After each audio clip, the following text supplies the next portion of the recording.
And then Streeter, Clemson graduate. Spiller now given an opportunity to coach running backs, Clemson graduate. And people, again, who would shout out at the top of their lungs about how proud they are to be Clemson people, how proud they are to be fans of the Tigers, will say, man, I can't believe Dabo Swinney's just giving jobs to Clemson graduates.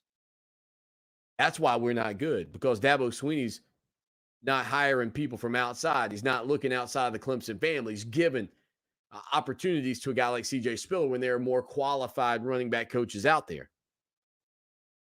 I can't deny that maybe there are more qualified, running back coaches out there. Certainly people out there with better resumes than CJ Spiller.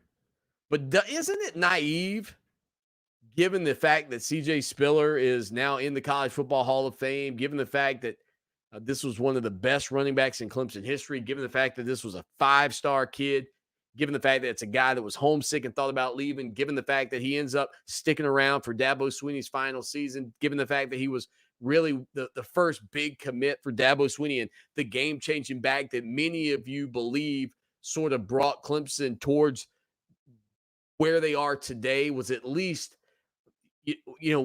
wherever he ranks for you in the pantheon of Clemson sports, his footprints are there somewhere. And yet, criticism after a kid in Lynn J. Dixon, for whatever reason, can't get on the same page. Like, now, it would be one thing, because we could go through the laundry list of former Clemson running backs and guys who have had their off-the-field issues, whether they've been under Danny Ford, whether they've been under Tommy West, Tommy Bowden, Dabo Swinney, however far back you want to go. You want to pull the arrest record, you could do it. There's plenty of them that have been out there. Thankfully, they are fewer and further between than they once were.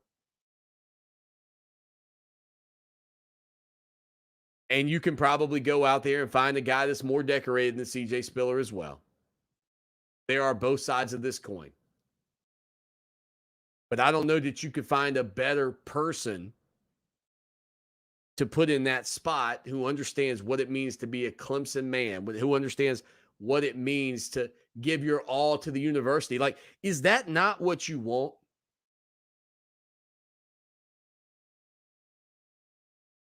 I mean, for me, that's, as a Clemson graduate, that's what I would want.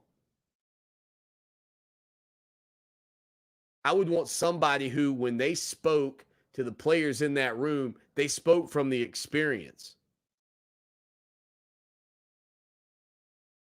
CJ Spiller shared the backfield with James Davis. That was the way it was. And neither of those guys had to, quote, love it, but they were better for it. They were thunder and lightning. If CJ Spiller and Lynn J. Dixon couldn't see eye to eye, or whatever happened and Lynn J. decided to leave, like, to me, that's less on Spiller and more on Lynn J. At some point, Dabo Swinney said it, you do have to grow up. And when you're a senior in that locker room, I don't care how long you've been waiting, quite frankly. Nobody had a problem. Not many of you at least had a problem. Like, I didn't hear a whole lot of people calling me up going, man, you know what, Swanee? Kelly Bryant, can't believe they gave Trevor Lawrence a starting job. Kelly Bryant was the incumbent. Kelly Bryant led you to the college football playoff. Kelly Bryant, Kelly Bryant, Kelly Bryant. No. You all were going, man, we got to get Trevor Lawrence. We got to get Trevor Lawrence in the game. Trevor Lawrence is the guy. Look at the way he performs. And sure, could you give me that, well, we don't really know a whole lot about, Will Shipley, and he got these opportunities at Lynn J. Dixon. Well, Lynn J. put himself in the doghouse, ironically, before Clemson faced the Dogs. Not during the game, before the game.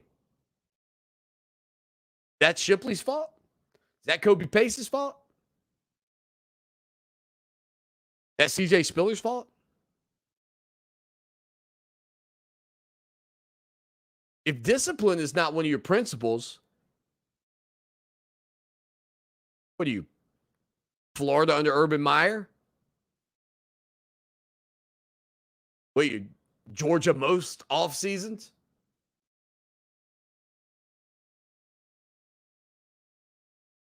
Eight zero 0086. All right, new guest coming up on the show. Jonathan Blau from the Charleston Post and Courier in hour number 2. Bible Belt Beauty says, "Stop looking at me, Swan." Thank you. I got to get the soundboard.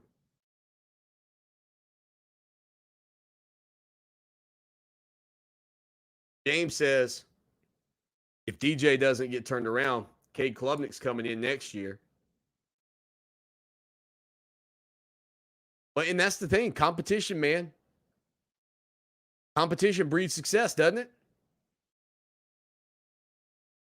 You think the boys at Coca-Cola, once Pepsi came around, just started lounging out and doing nothing? Keep working. Kellogg's and Post. That's an interesting story. Go, not today, but when you get a minute, go watch The Foods That Made Us. Oh, classic. All right. We'll hit a quick break. We'll come back with more of the show that shakes the Southland. Hour number 2. Again, this feed where many of you are watching right now will drop for about 3.5, 4 minutes, and it'll be back up. Those of you listening, man, you won't know a difference. You won't know a single difference. Again, we hit a quick break. We'll come back. Jonathan Blau from the Post and Courier joins us, making his debut appearance on the show that shakes the Southland.